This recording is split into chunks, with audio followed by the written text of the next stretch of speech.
Apa hukum membaca Quran digital? Quran dulu tidak ada di kertas. Quran itu bukan kertas yang turun melayang-layang. Quran adalah suara. Suara yang didengar oleh Nabi Muhammad. La tuharrik bihi lisanaka lita'jala bih. Jangan engkau gerakkan mulutmu ya Muhammad. Nabi tidak menulis. Nabi buta huruf. Maka Nabi manakala dia mendengar suara Jibril, dia gerakkan mulutnya. Datang Allah berfirman, la tuharrik. Jangan kau gerakkan mulutmu, dengar saja baik-baik. Inna alaina jam'ahu wa Qur'anah. Kami akan mengumpulkannya. Jadi ketika ada orang melihat membaca Quran di kertas, sama dengan membaca Quran digital. Karena dua-dua itu tidak ada zaman Nabi SAW. Baru ada Quran dalam 30 juzuk dari surat Al-Fatihah sampai surat An-Nas itu pada masa Khalifah Abu Bakr As-Siddiq ketika dia mengutus para tentara untuk membunuh nabi palsu bernama Musailamah Al-Kadzab, nama kampungnya di Yamamah. Lalu meninggallah 70 penghafal Quran. Khawatir Quran ini akan musnah, maka dibukukan menjadi satu. Bagi yang membaca Quran melalui buku tulisan, baik. Bagi yang membaca dari handphone juga tetap baik. Adakah perlu mengambil wudhu untuk memegang Quran digital? Tulisan Al-Quran nampak jelas dia. Jelas, ini tulisannya, dipegang. Sedangkan tulisan yang ada di dalam sama seperti tulisan yang dimasukkan ke dalam kaca. Kita melihatnya dari balik kaca. Apakah orang yang memegang Quran dari balik kaca dia mesti berwudu? Maka memegang Quran dalam bentuk tulisan yang zahir, la yamassuhu illal mutahharun.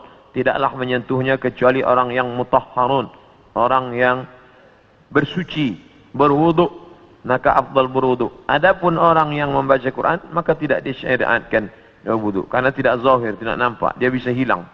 Dia bisa hilang. Oleh karena tetapi membaca Qurannya, bezakan antara memegang mushaf Al-Quran, mushaf namanya, sedangkan ini tidak mushaf. Bezakan antara memegang mushaf dengan membaca Quran. Adapun memegang mushaf maka berwudu. Adapun membaca Quran maka tidak berwudu pun boleh. Tapi afdal berwudu supaya turun rahmat Allah Subhanahu wa taala.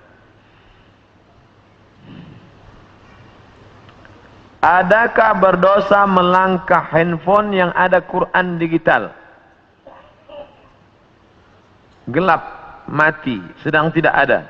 Lalu dia langkah, maka tidak apa-apa. Atau dia membawa masuk ke dalam toilet, maka tidak apa-apa. Tapi manakala dia sedang ada, nyata, tampak, ada tulisannya, maka dia tak boleh langkah, dia boleh dia letak di lantai, tak boleh dia hinakan, tak boleh dia caci maki, tak boleh dia bawa masuk ke dalam.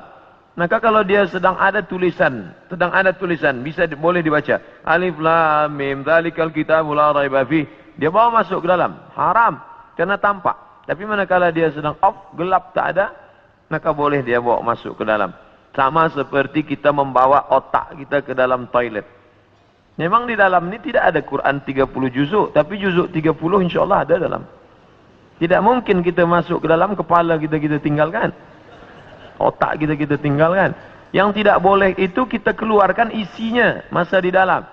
Masa kita di dalam kita keluarkan isinya. Bismillahirrahmanirrahim. Nah, itu baru tak boleh. Begitu juga dengan rakaman-rakaman MP3 yang ada di dalam. Dia sedang off, boleh. Tapi manakala dia sedang berbunyi, bersuara, bergambar, maka tidak boleh. Baca Al-Quran via Android, boleh. Silakan. Ya karena asalnya Al-Quran itu bukan yang tertulis. Al-Quran itu bunyinya. Dari kata Al-Qur'u, bunyi yang didengar. Kalau diperdengarkan,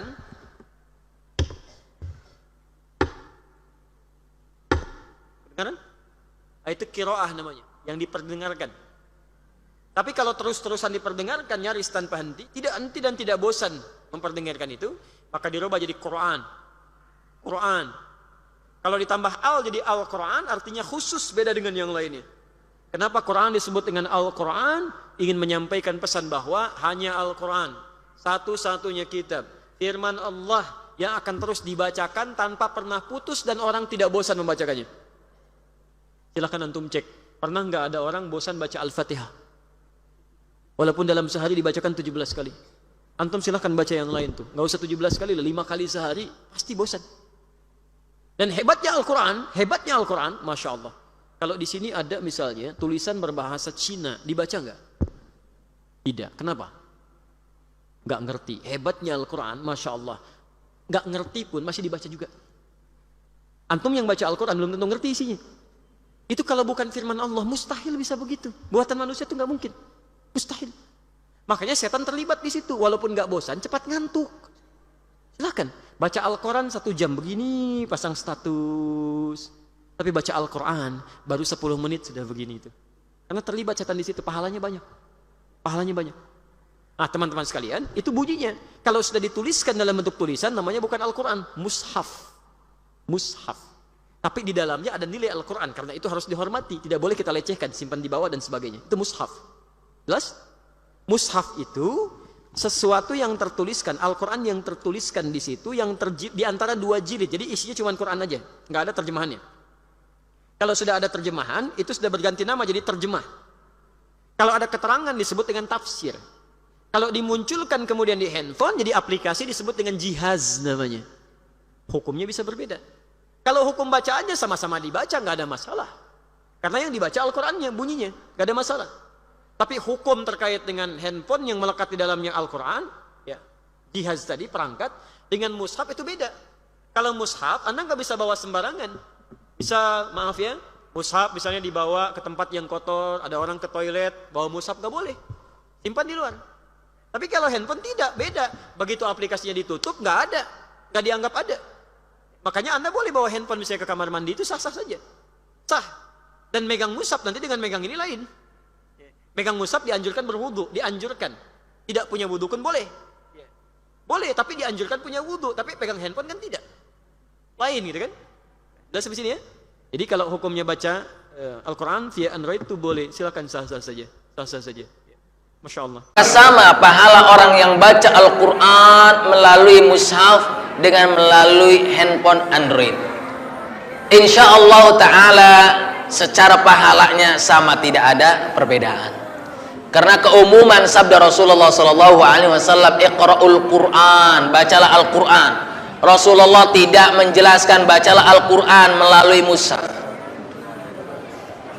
Jadi secara umum Rasulullah mengajarkan bacalah Al-Quran, baik melalui mushaf ataupun sekarang mungkin ada handphone ataupun melalui hafalan.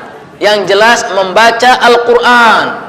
Juga sabda Rasulullah SAW, man qara Al-Quran, barang siapa yang membaca Al-Quran. Tidak dijelaskan barang siapa yang membaca Al-Quran dari mushaf. Ini menunjukkan keumuman setiap orang yang membaca Al-Quran melalui mushaf Al-Quran dengan melihat langsung atau melalui hafalan yang dimilikinya atau sekarang melalui handphone atau mungkin melalui komputer membaca Al-Quran, insya Allah mendapatkan pahala sebagaimana yang dijanjikan dan disampaikan oleh Rasulullah Sallallahu Alaihi Wasallam. Adapun berkaitan dengan bagaimana status wudhu, mungkin ini berbeda. Kalau membaca Al-Quran dengan mushaf seperti ini, perhatikan, dengan mushaf seperti ini, ada terjemahnya tidak? Terjemah itu sama sebenarnya tafsir. Tidak ada satu bahasa pun yang tepat dikatakan terjemah. Terjemah itu hanya bahasa kita. Sebenarnya itu tafsir. Ya, ada nggak di sini terjemahnya? Ada nggak di sini tafsirnya? Ya. Maka membaca Al-Quran melalui mushaf seperti ini harus dengan berwudu.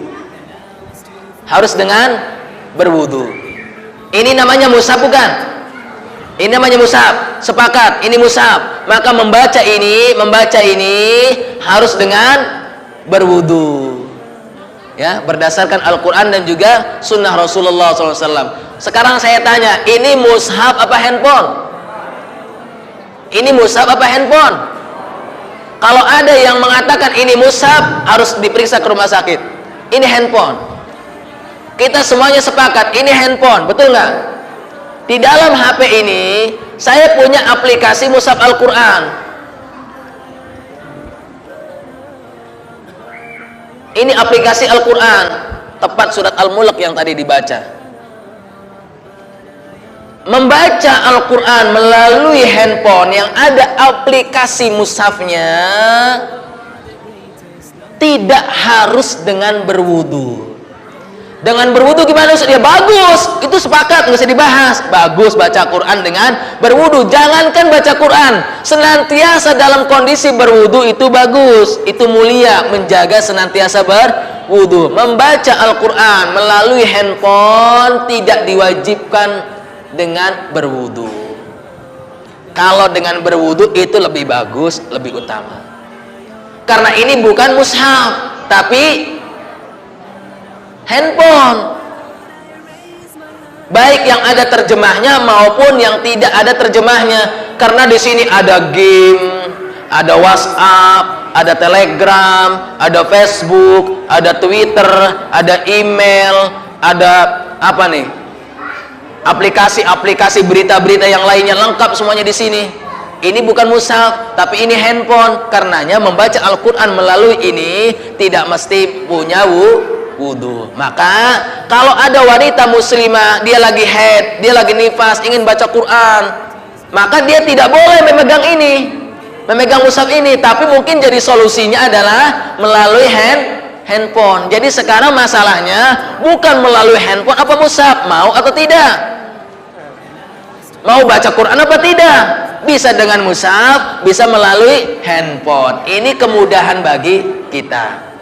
Ya, termasuk diantaranya adalah melalui terjemah Al-Quran. Terjemah Al-Quran atau tafsir, buku tafsir Al-Quran, ya, maka tidak mesti dengan berwudu.